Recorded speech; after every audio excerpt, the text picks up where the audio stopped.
everybody. Welcome. If you don't know me, my name is Shannon Scott, and I'm an actress, filmmaker. I do all the things, especially with the man on the other side of the screen, Robert Massetti there, who is pretty much a master of all things. He wears the many hats.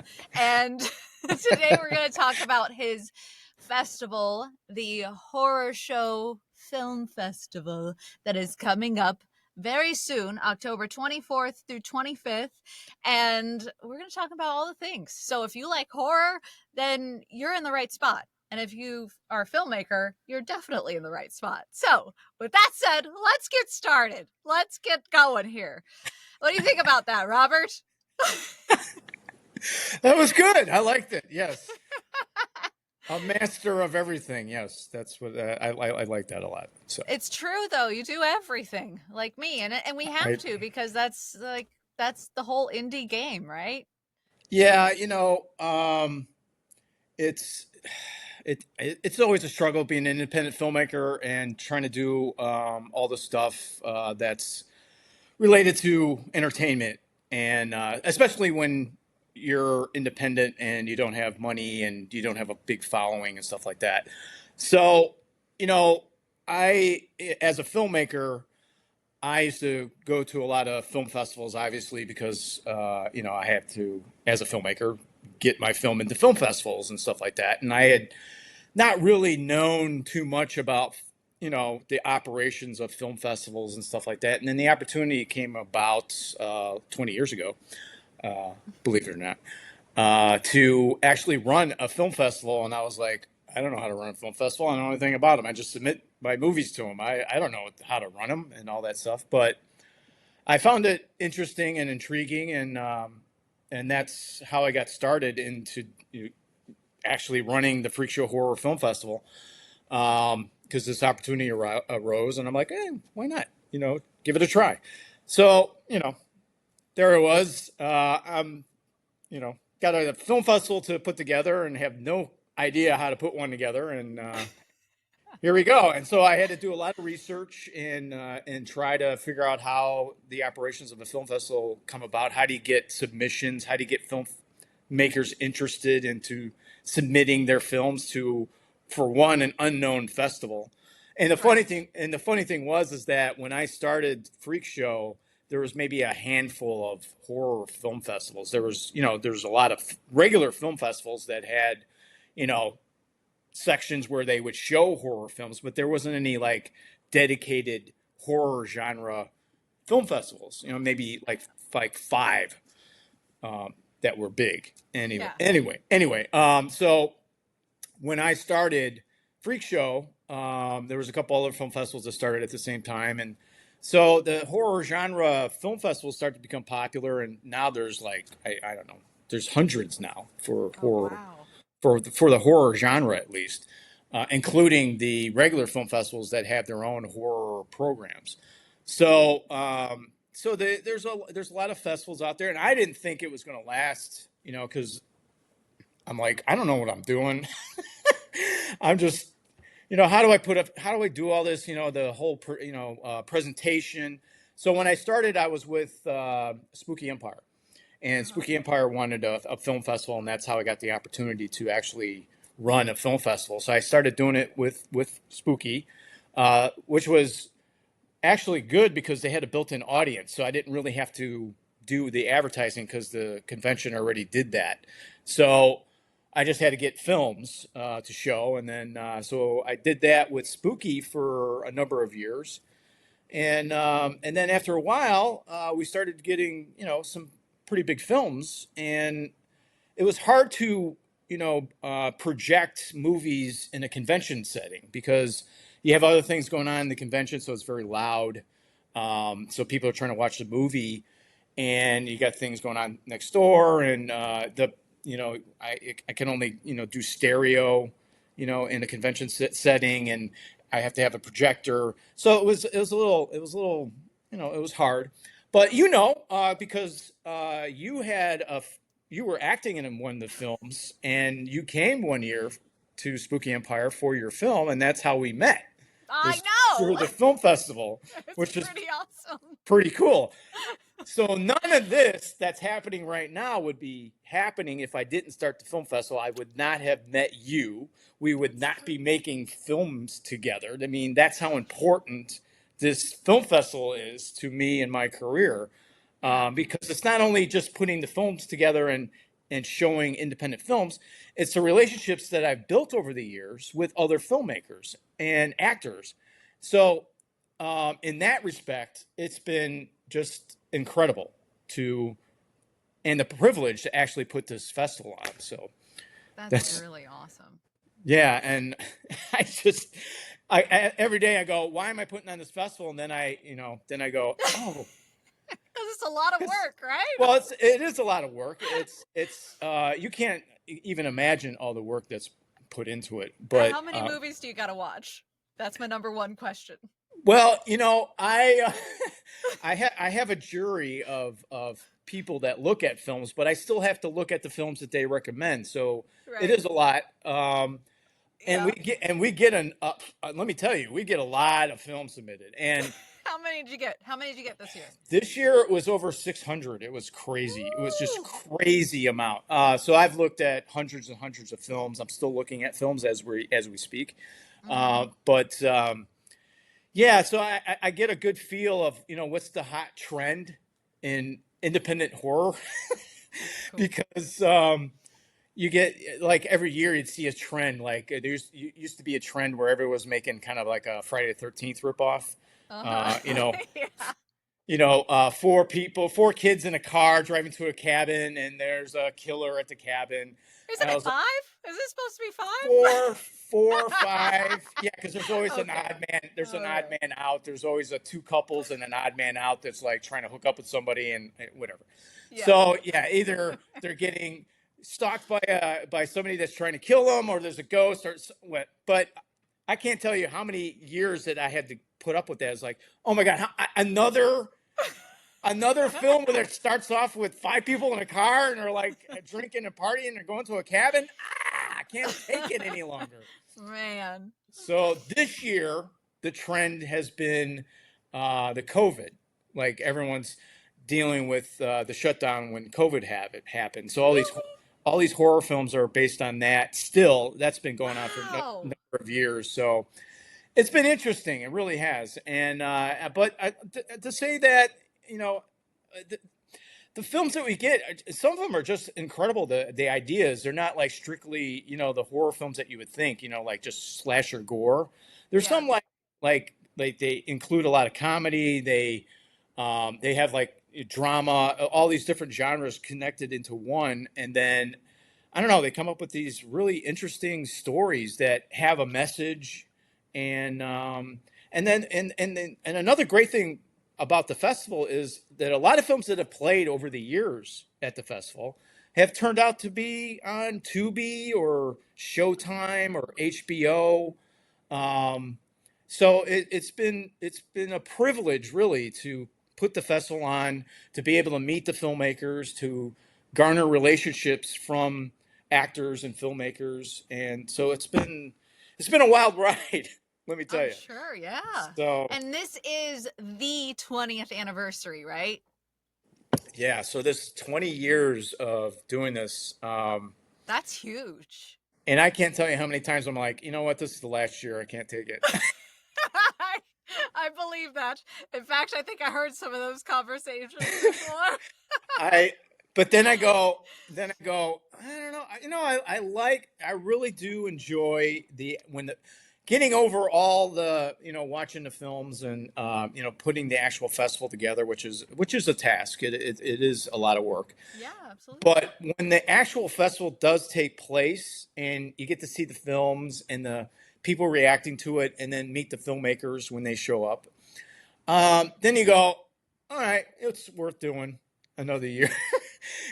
Because I've been doing it, actually, 20 years, so you get used to it. It's kind of like okay, well, I'm getting ready for next year, and let's keep Yeah. doing it. Yeah. So as of now, I still, I don't have any plans on getting rid of the festival, but um, you know, it's not easy putting it on, and it's not like, hey, a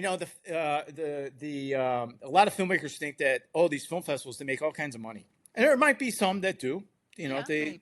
They get these huge sponsorships, and For they sure. got a whole bunch of films, and they've been doing it for a while. I don't know how they do it. I've been trying for years to try to get these big, huge sponsorships, but it's a catch-22, because if you don't have the audience, you're not going to get the big sponsors. So Yeah. it's always been hard. So yeah, it's pretty much something that kind of, I lose money every year, every time I put the festival on. It's not about, to me, it would be nice to make money off of it, but I didn't put the festival on to make money. I really put the festival on to help filmmakers. Because there's a lot of talent here in Florida, and I really wanted to help Florida filmmakers on top of, worldwide filmmakers. Yeah, And that's cool. that's why I continue to do it, and that's why I do it, even though I'm not making any money and I lose money pretty much every year. But Yeah. it's still, like I said, it's a lot of work, but it's still fun. So Yeah. it's Yeah, a for sure. it's a love hate relationship, I guess. I would think so. I mean, so I'm curious. I mean, I know that you do this for the indie filmmakers, but is there any other reason why you do this? Do you just like watching the horror films too, or is it like, Well, being a filmmaker, you you the one thing that in film school, when I was in film school, was is that we had film history, and we watched every teacher I've ever had said, watch movies. You have to watch movies. And part of it is that, yeah, I enjoy watching the movies. There are some films that we get that are, they're not that good, and you see potential in it, and yeah, you wanna help them along. But when you're getting 600-700 films, it's hard to be able to showcase everything that comes in. So that's always a challenge. But I enjoy watching movies, and I like to see what other filmmakers are doing, and this is the way to do it. Watch all these different films that are coming in to the film festival, and then that way I can keep up with trends as a filmmaker of what other filmmakers are doing. I'm like, oh, so this is what they're doing, and what makes their film successful over other films, and which is interesting too, because I see a lot of films that are fantastic and they yeah, don't get any recognition for whatever reason. It's really, I don't know. It's hard because audiences are kind of fickle. You can never figure them out sometimes, it's and true. so I don't know, because I try to figure that out with my own films. I'm like, oh wow, this movie should do well, and Yeah, I don't know, it didn't yeah. do well for whatever reason. I don't know why. I have no idea. Exactly, So, exactly. So and I why horror though? I don't mean to cut you off. yeah, If you want to finish that thought, or no. Why horror? yeah, why horror in particular? That's a good question. Uh, I grew up with horror. My parents were huge horror fans. They watched horror all the time. My mother would watch horror films. There was this 3:30 movie every day on local television in Chicago. They would show a lot of Hammer horror films, like the Dracula movies with Oh yeah, those Hammer movies that were. I was like, wow, that's cool. yeah. I'd watch that with my mother, and she would watch the soap opera Dark Shadows. Every time we go to the drive-in movies, it was always a horror film. And it was always like when the bad parts came up, it was like, get down behind the seat. You can't, it's a bad part, and they turn it off the speaker when they're swearing. It was funny. But I grew up on it, and I used to watch in Chicago, because obviously I'm from Chicago. It was this program called Creature Feature, and they would show classic horror films every Saturday night, and it was Dracula or Wolfman, and so I'd watch that all religiously. I had a subscription to Monsters of Filmland. I built models of Wolfman and Frankenstein, and I was obsessed. I had trading cards. I don't know. It was something that fascinated me. It didn't really scare me. I mean, growing up with classic horror films didn't scare me. It wasn't until later when, I started watching, the more violent and kind of, I don't know, risque type horror films. That I was kind of Yeah. like, and then Exorcist came out, and that was like, what the hell is this? And this was kind of scary, and then that opened up a whole nother door to the horror genre. But I don't know. The fascination with horror films is the mood, and I think a lot of it has to do with being able to confront your fears in a safe environment, which is kind of the same reason why I ride roller coasters. You experience the thrill of falling. I'm afraid of heights, but I can take a roller coaster for whatever reason, only Right. because I feel safe, even though you could You still, never know. you never know with these rides, you could still die in these damn You things. don't.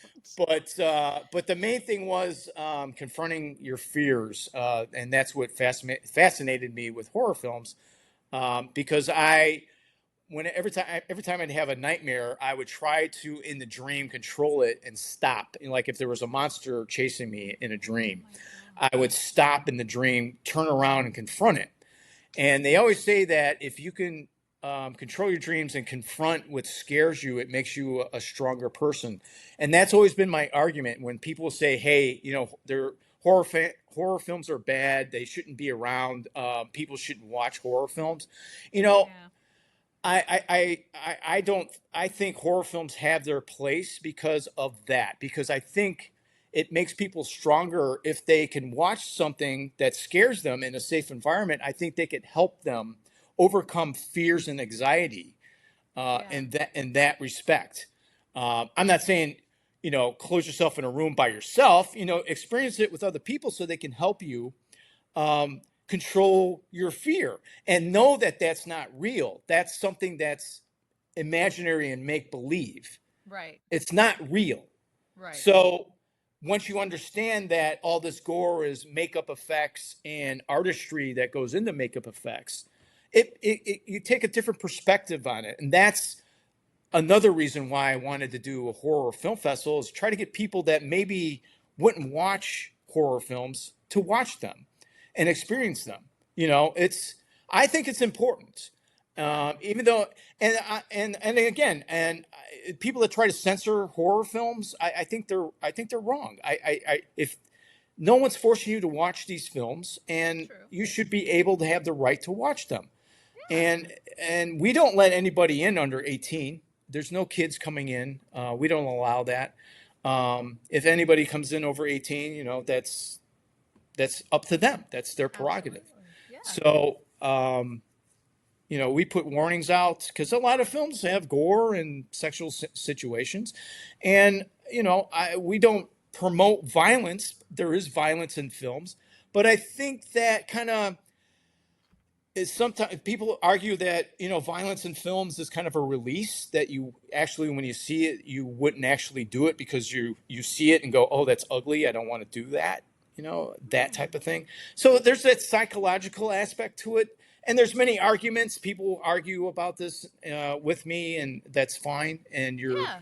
you can have your perspective on it. But to me, I think as a genre, I think there's positive things to it, even though some people don't see it that way, and Yeah. that's fine. That's your right. That's that. But I think people should still have the right to go watch them if they want to, and they understand, what they're about. Right. It's not real. It's make believe, and it's all about confronting your fears. That's the way I see it.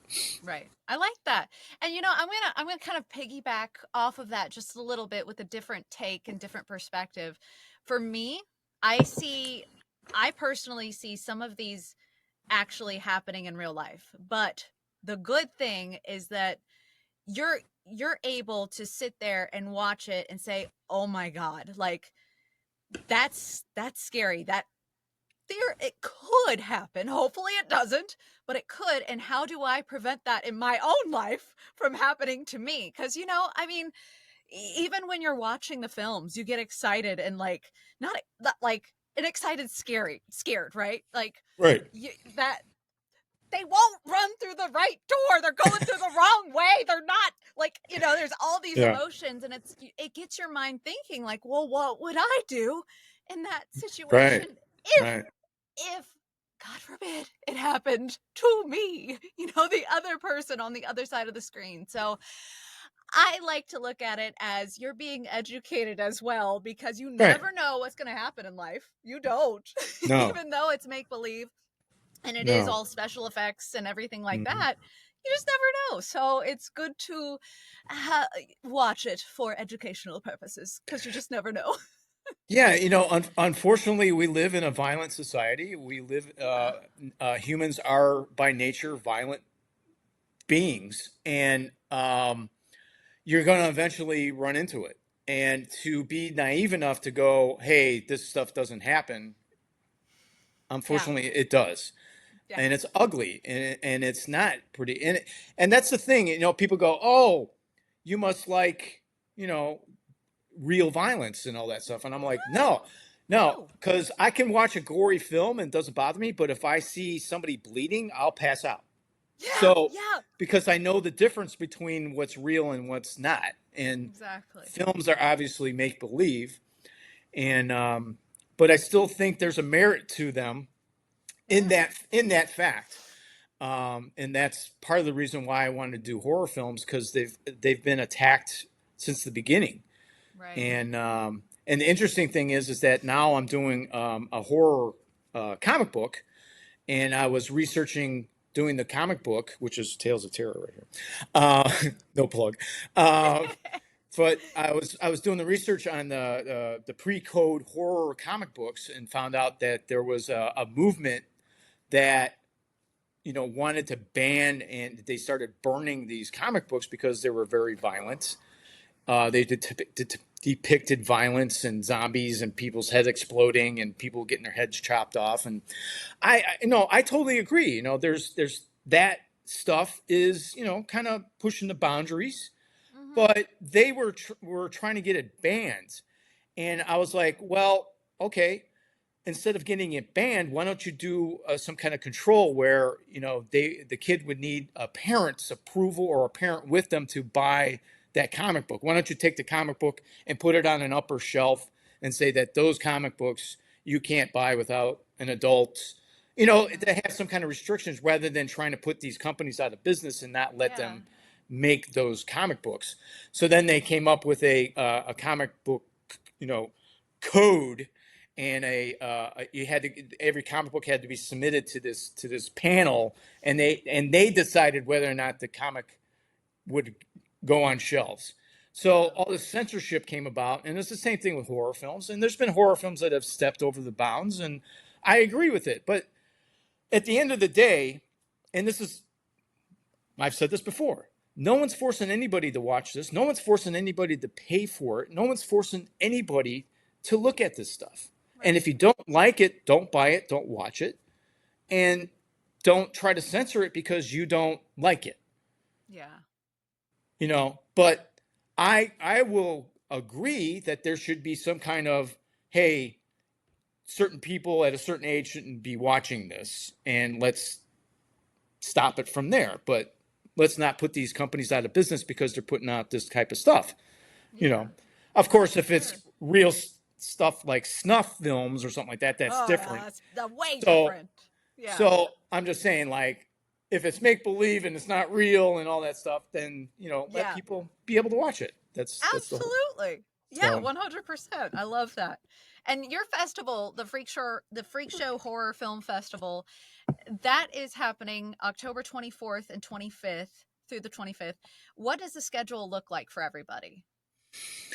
yeah, it's gonna go Friday from noon until I think the last film is at 8 o'clock, so that'll go till 10. It'll be the same thing for Saturday. It's a full schedule. We usually start like the first screenings with short films, and Mhm. those are like half price. So the regular price, if you're going to go see one movie, it would cost $12. So the shorts programs are half, so it'd be like $6, and it's Okay. usually about not an hour, but like 45 minutes, and that's the only reason why it's cheaper. But the regular screenings, where you get to see a feature film, there's usually a short film in front of it, or maybe two, depending on which screening you go to. Or you can get a day pass and see all the films for the day, like either a Friday pass or a Saturday pass. Or you can get a festival pass and see all the films on Friday and Saturday. Now, this also includes, because we have the after parties.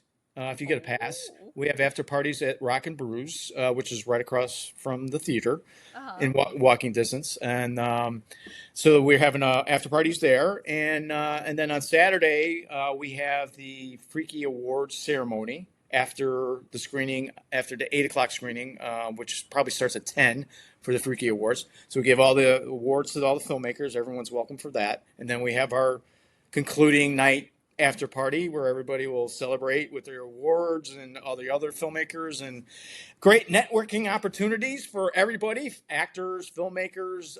Even if you're not a part of the film festival and don't have a film in it, it's a great opportunity to network. Go to film festivals because Absolutely. there's filmmakers there. The after parties are great because you get to talk with them, and who knows, you might get a friendship. You might find a working partner, like like I did with Yes. Shannon, and we're Shannon and I, ever since we've met, we've been inseparable. We've It's worked true. together. We've made films. We talk all the time. We're creative partners. I mean, it's been fantastic, and It has been. this is one of the things that I think is the best part of the film festival was the friendships that I've developed over the years with different filmmakers. And where could people get tickets, Robert? Just go to freakshowfilmfest.com. All the information is on the website. That'll take you to the actual website where you can buy the passes, but all the information is there on the regular website. You can see all the films that are playing. There's a lot of some films have trailers, some don't. Most of the films that don't have trailers are short films, but all the features have trailers, so you can look at the trailers, see if any films interest you, and then buy passes and come on and hang out with the filmmakers and me. You get to meet me. Awesome. And what if by any chance somebody could they get tickets at the venue? Do they have to buy them online? Yes, that's a good point. Uh, yes, we have a box office in the lobby, which is also the place it's a welcome table, I should say, which is also the place where you pick up your passes.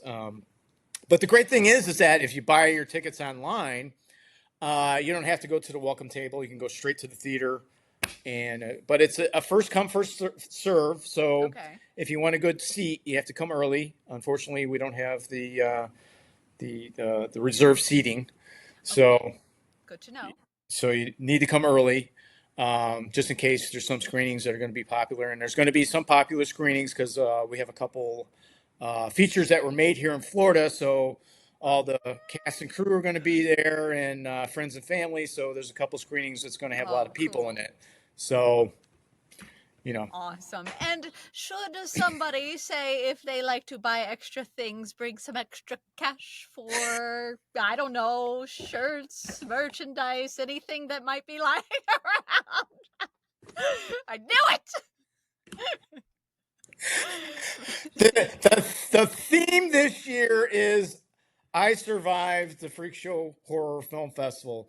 So what we're doing this year, and we've never done this before, and you're getting the scoop on this, is that we are giving away wristbands. So if you are able to watch a horror film and you survive, you don't freak out and run out of the place going, I can't watch this film, it's too scary. Um, we'll give you a wristband that says I love it! I survived the freak show, and That's fantastic. we'll have shirts as well.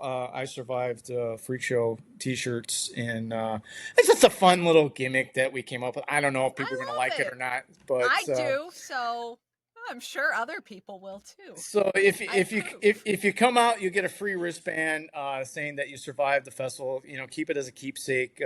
Down the road, maybe we'll do some exclusive ones.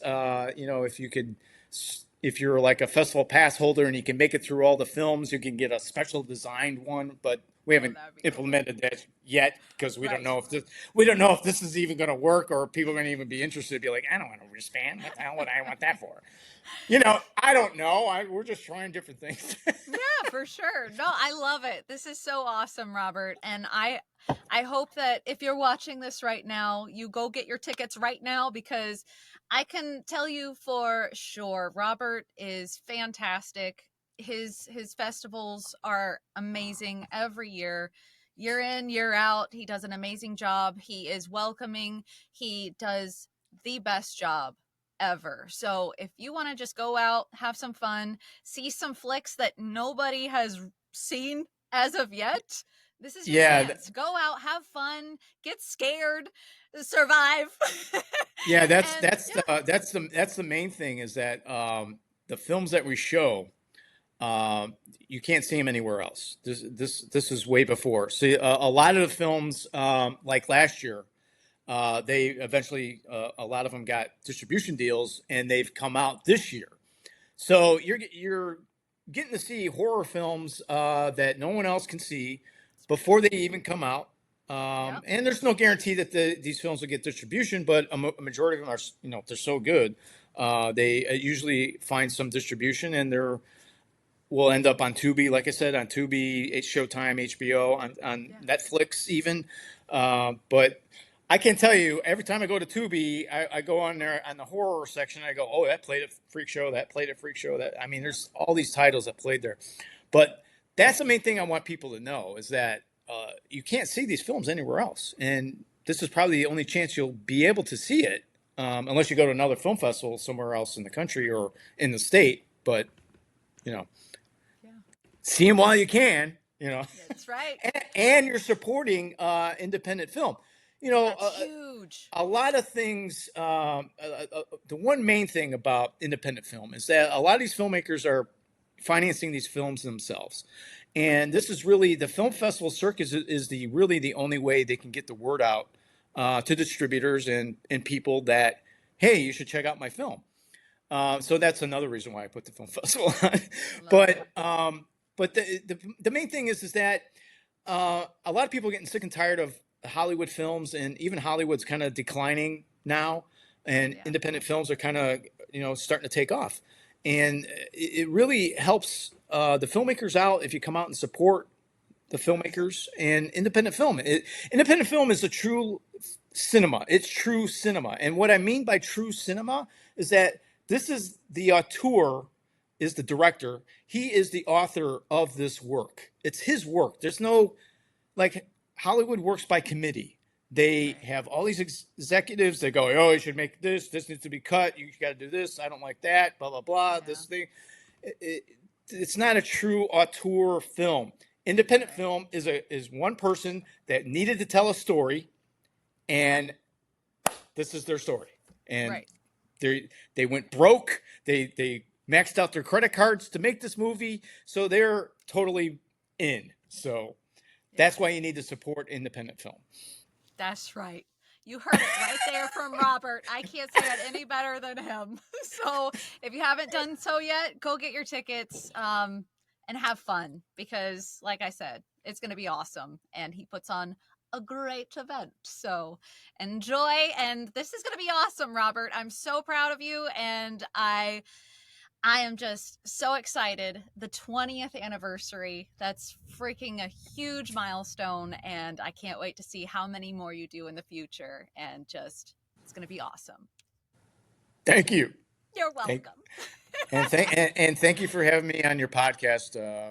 Your podcast is fantastic.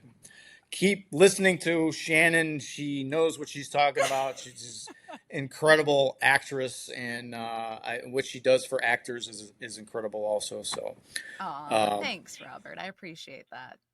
my hat's off I to you for what you do. So, Thank you so much. I appreciate you. And I can't wait till our next production coming up soon. ooh, yeah. Till the next time, we'll tell you all about it next time. Bye, everybody. Oh, Thank you. good Oh, teaser. oh, yeah, that's right. Teaser. All right, go get your tickets. We're signing off now. Bye.